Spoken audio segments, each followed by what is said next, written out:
Yo,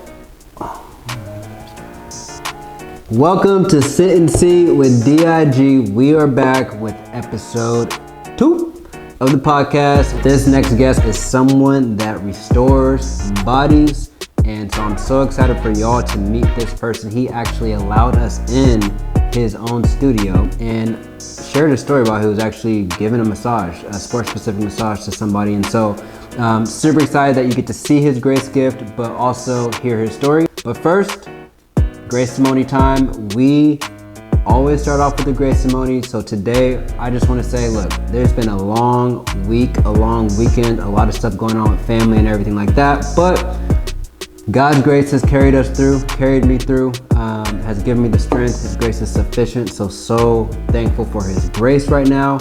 But sit down and see who we have next on our podcast. His name is Vinroy Morrison from Restorative Hands, and we are so excited for you to hear his story. I just said, so how'd you get into this? It was a random thought.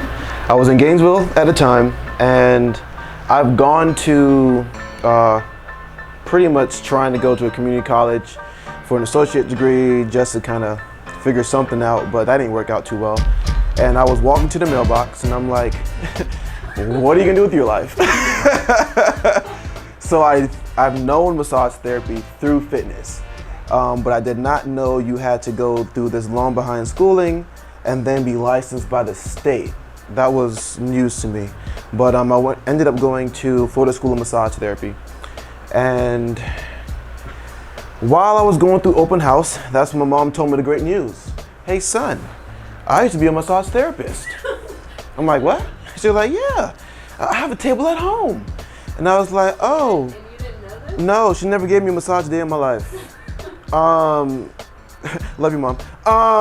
But it was cool. So I went through schooling, and then it became natural to the point where a lot of my instructors were asking me what led me to work on certain areas and all that wonderful stuff. And then I just kind of liked the restorative aspect of it. I've never been a spa person.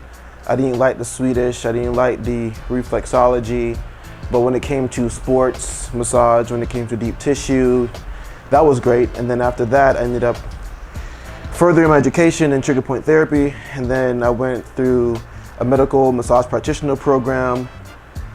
And then I realized I didn't want to work for a chain. I started working at Massage Envy, and that was just hell on wheels for me because everybody wanted the soft touch, and I don't have a soft touch, as you can probably tell. So that's when I ended up overall starting my own business and wanting to brand myself as a person with hands of restoration, hence Restorative Hands.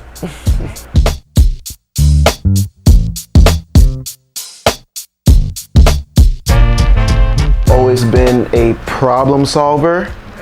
So I've always been somebody's counselor, you know?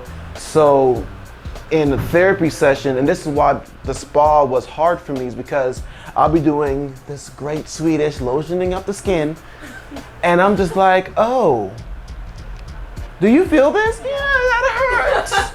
And I'm just like, I bet, I can feel it too. And it's like, okay, so let's work that out. No, that's too deep, it hurts, I'm sore. I just want you, I don't want deep tissue. So I'm just like, well, are we going to address the problem or not, you know? But that's how I am as a person. If there's a problem, it should be addressed. So that's why I also do what I do, because I like to address problems. This is the great thing about massage. You don't have to necessarily address it by yourself. For instance, you having this pain area right here, right? You can be like, yo, bro, I really don't want you touching that area, you know? And I'd be like, I understand, but educate you. If you work on this, it'll help in that area so that you can, focus and it will move more efficiently, type of ordeal.